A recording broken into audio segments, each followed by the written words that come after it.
If there is one secret you're going to take away from this video, this is it. Hello, today I'm sharing the secrets to have the best day at Universal Orlando Resort. I'm starting in front of Hollywood Rip Ride Rocket at Universal Studios Florida, and the first secret is to not only know about single rider lines, but to also know when and when not to use a single rider line. So I'm standing in front of Hollywood Rip Ride Rocket because, in my opinion, this is a ride where you usually don't want to use the single rider line. So number one, what is a single rider line? A single rider line is essentially if they have, in Hollywood Rip Ride Rocket's case, it's rows of 2, and there is a party of 3, they will use the single rider line to take a guest and put them next to the third member of that party so that the ride vehicle remains full. So basically your party will be split up and they'll use you to fill the empty holes in the ride vehicle. When it's rows of 2, like Hollywood Rip Ride Rocket, it tends to not go as quickly as rows of 4. So Hollywood Rip Ride Rocket, not an attraction where you typically want to use the single rider line. And the single rider line isn't offered at every attraction, and oftentimes it's closed at specific attractions. Hollywood Rip Ride Rocket is an example of an attraction where they close it a lot because the line can quickly become longer than the regular line. So you definitely want to ask if there's a single rider line available, and then depending on the attraction, if it's rows of 2, so Hagrid's and Rip Ride Rocket, I probably wouldn't use the single rider line. Whereas other attractions, like if it's available at Hulk or Mummy, I would definitely consider using it. So a lot of guests don't think about this when they visit Universal especially, but Universal has 2 pretty good nighttime shows. So at Universal Studios Florida, there is Universal Cinematic Celebration, and the viewing area for that is actually the area I'm in right now. And then over at Islands of Adventure in the Wizarding World of Harry Potter at Hogsmeade, there is the Nighttime Lights at Hogwarts Castle. The show changes names based on the season, so it might have a slightly different name when you see it. However, those are the 2 shows that take place at Universal. Almost every night, check the show schedule because not every night does both shows take place. And you can check the Universal app on the day of your visit to confirm that. However, a couple tips to keep in mind. So on the Universal Studios side, Cinematic Celebration, previous shows you could view almost anywhere around the Universal Lagoon. However, this show has really been designed for this specific spot. So you definitely want to go into the Central Park area, the area I'm at now. So basically you can enter over like kind of near Transformers or near the Simpsons area. Kind of across from Horror Makeup is one of the entrances, and then near the Simpsons area. And you want to probably get here about 30 minutes before the showtime, depending on how busy it is the day you visit. And this is a celebration of Universal movies. It's pretty cool. So they have water screens they project onto. They actually project onto the buildings behind me as well. That was kind of a new enhancement for this version of the show. And then there's some pyrotechnics. It's not like a full fireworks show that you'd see at like Disney, but it is a really enjoyable show. There's and it's not just Universal movies as well, I should note.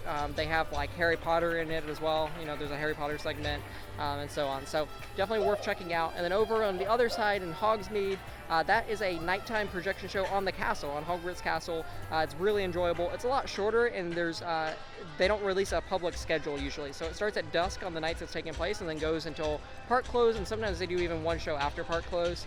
But this is like a really short kind of show on the Hogwarts Castle. It's really, really enjoyable. And there's a few pyrotechnics, but again, it's not like a fireworks show. So definitely don't go into it thinking there's going to be fireworks. And then there's, like I mentioned a second ago, there's seasonal overlays for these shows. So during the fall, they have a fall version of it. And then they have a Christmas version as well. That's the magic of Christmas at Hogwarts Castle. So different overlays, and they're all beautiful. Highly recommend checking that out. And then, so I mentioned this because it's useful to consider if you're only going one day, it might be difficult to see both. Some nights it's possible depending on how late they're open after dark and the time the sun sets in the year, but you might be in a situation if you're only visiting for one day where you have to choose between the 2. Personally, if I had to choose between the 2, I'd probably choose the Nighttime Lights at Hogwarts Castle. However, they're both great shows. This is more of like a full show, whereas again, that's kind of like a little shorter. Still really enjoyable into the night though. So, something to think about. And if you're visiting for both days, you can catch them both, hopefully, as long as the show times permit. My next tip for having the best day possible at Universal Orlando Resort is to think of the special events. So there's several special events that take place. Some are during the day, some are after hours. It just depends on when you're visiting. Right now during the spring it's Mardi Gras, so that goes usually from about February to April. The dates vary from year to year. Over the years, Mardi Gras has become a lot more of a food festival. So there is food every day of the year for purchase. There's also concerts on select nights, mostly Saturdays, some Fridays and Sundays. And then there's a parade almost every night where you can catch Mardi Gras beads. It's a lot lot of fun. It's a whole custom parade just for Universal. So highly recommend visiting during Mardi Gras. And then on the summer is this summer, as of right now. And then and the fall is Halloween Horror Nights. And Halloween Horror Nights is Universal's biggest event. It's separately ticketed after hours, and it involves lots of haunted houses, lots of scare zones, and there's really popular intellectual properties that they bring in. In the past, they've done The Walking Dead, Stranger Things. It just depends on the year. But every year, there's these big intellectual properties they bring and transform into haunted houses. And like I said, it is a really popular time of the year to visit. You want to keep these times of year in mind because, for example, if you're visiting on a Halloween Horror Nights event night, the Universal Studios closes at 5 p.m. usually. So that's a really early closure. So you just want to keep that in mind and maybe make it part of your trip. Or if Halloween Horror Nights isn't exciting to you, maybe you want to visit on an event on a night that is not an event night. And of course, during the winter is one of my favorite times of year. It's the holiday celebration at Universal Orlando Resort, and it varies from year to year. But again, it usually starts in November sometime and then goes through maybe like the first week of January. Again, it depends on the year, and they announce specific dates every year. Usually, there's the Grinch. So the Hula Day celebration in Seuss Landing, they transform Seuss Landing with holiday decorations. They have a How the Grinch Stole Christmas stage show that's really fun. The Wizarding World of Harry Potter gets decorations along with the entire theme park. And of course, a lot of shows around the park also get holiday decorations. As that has probably sounded, this is all added onto your daytime ticket. So it's included with your daytime admission. It's not separately ticketed, and it is a lot of fun. I'm going to be the first to admit that some of these secrets are bigger than others. I don't think this is like the biggest secret or the thing that's going to make or break your trip. However, I do think maybe you're going to find like your newest favorite snack ever. So across the park, they do some seasonal treats. I'm in front of Sugar Plums and also at Honeydukes in Hogsmeade. They have seasonal fudge, so keep an eye out for that. I think right now it's raspberry clotted cream, but it changes throughout the year. And then also the crepe stand in Central Park at Universal Studios sometimes has a seasonal crepe. And then at the dessert kind of locations across both theme parks, they sometimes have special desserts as well. So keep an eye out for seasonal treats. That is my secret to hopefully have a better day. Again, I don't think it's going to make or break your day, but I think it might help.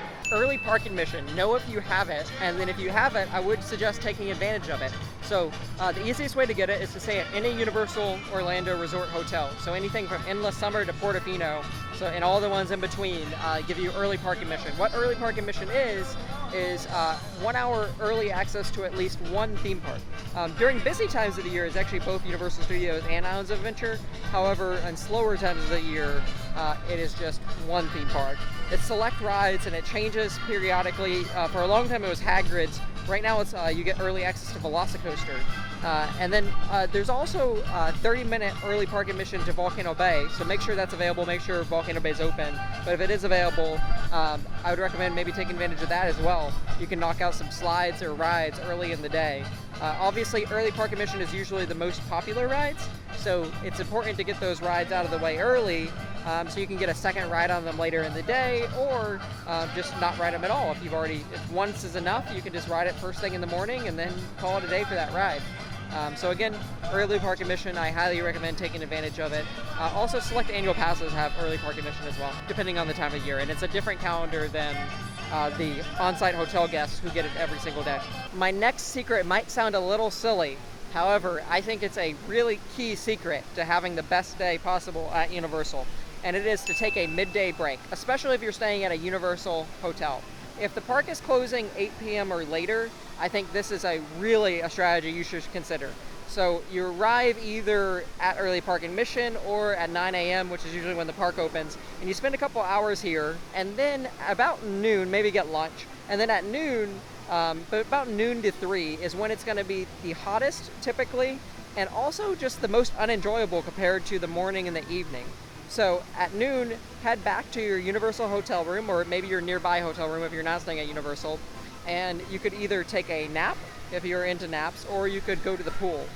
Either way, you're taking a couple hour break, and then when a bunch of people leave, they'll either get too hot from the sun, or they'll just get tired, whatever the case is. People will begin leaving about 4 p.m., and that's when you're arriving back at the park. And you've kind of got a second wind to enjoy the evening. And the park really transforms at night. The lights change a lot. You definitely want to see Harry Potter at night, the nighttime shows, and so on. here's a secret that will help you get food a little bit faster. So select restaurants, and it changes a lot, so I'm not going to list like every restaurant that does it, but select restaurants do mobile ordering on the Universal app. So you download the Universal app ahead of time, and then go to the mobile ordering section, and you can see the list of participating restaurants.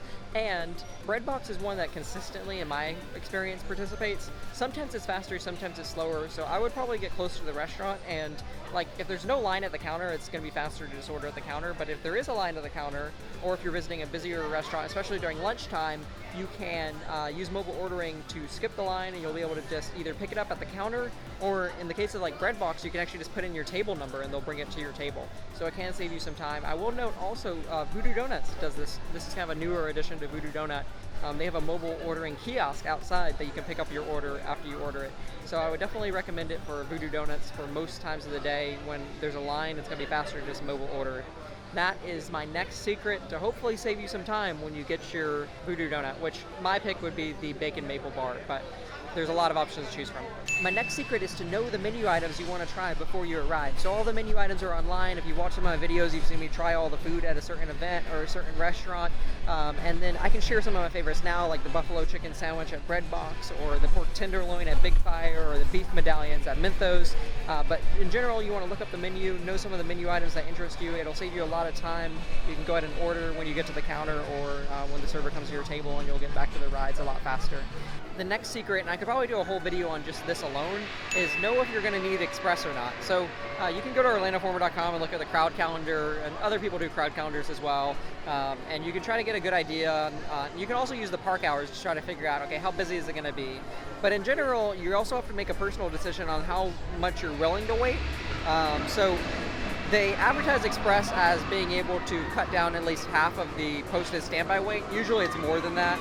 In general, you need to know, okay, like I don't really want to wait over 30 minutes. And maybe, some people feel that way. And if you feel that way, on most days of the year, you're going to want to purchase Universal Express. However, if you're open to waiting, up to 45 minutes, on a slow day, you probably don't even need to purchase Express. However, if you're visiting in the middle of the summer, you're going to want to purchase Express. So like I said, I could do a whole video on, different attractions and different times of the year and estimated waits. But basically, I'd ask yourself, how busy is it going to be? How long am I comfortable waiting?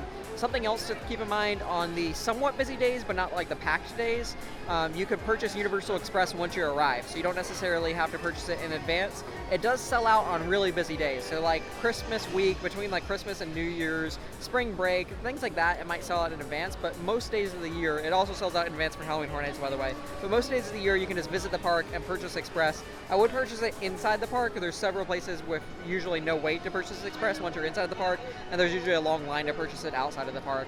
But anyways, know how long you want to wait or are comfortable waiting, and then decide if you need Express. Another secret is to download the Universal app in advance and understand virtual line. So not every attraction will use virtual line. In fact, attractions rarely do nowadays. The only attraction using virtual line at the moment that I'm recording this, and it's during Mardi Gras, is Mardi Gras float riding. But on busier days, at least Hagrid usually uses a virtual line. So you will download Universal app, you would go to Hagrid, and then you'd click the virtual line button, and then if any times are available, you'd select your party size and a time to return. And then if there aren't, you would just keep checking back on the app. There's not really a trick to getting times, it's just persistently checking throughout the day. And again, over the time, they've kind of started using virtual line a little less, but I think it'll come back during busier times as well. So just knowing if you're visiting during a busier time to have virtual line ready and understand that process, I think it can save you a lot of time. And obviously everybody wants to ride Hagrid, so it will allow you to get on to one of the most popular attractions and the best attractions here. If there is one secret you're going to take away from this video, this is it. So this secret is, this sounds like I'm plugging our own website, and I kind of am, but hear me out. Here's what it is. On OrlandoInformer.com, we have multiple touring plans. We have like a one-day, one-park version, a one-day, both parks, a three-day one. So we have a lot of variety of touring plans. Essentially what a touring plan is it recommends the best order to do the attractions when you visit. This is so important because if you go in the wrong order, especially on a busy day, you're going to wait hours that you don't have to. Like, you could literally just follow the order that we're recommending on the website and then save hours of time in the lines, which means more time riding or more time relaxing or, whatever you want to do, not waiting in line. So again, a really critical tip. It'll tell you, you know, which attractions to go to first, and that's really the key. The start of the day, not going to the same attractions that everybody else does, and having a game plan at the start, but even midday and end of the day, it'll walk you through from step 1 to step 30 probably on each attraction to go to. I highly recommend checking it out. I'll leave a link in the description as well. If you enjoyed this video, I have another video which has been really popular so far. It is mistakes to avoid when you visit Universal Studios. So it's kind of the opposite of this video. It's things you absolutely should not do when you visit. And I have quite a few of them. So I'll leave a link to it here, here, or here, or somewhere. And I'll see you in that video.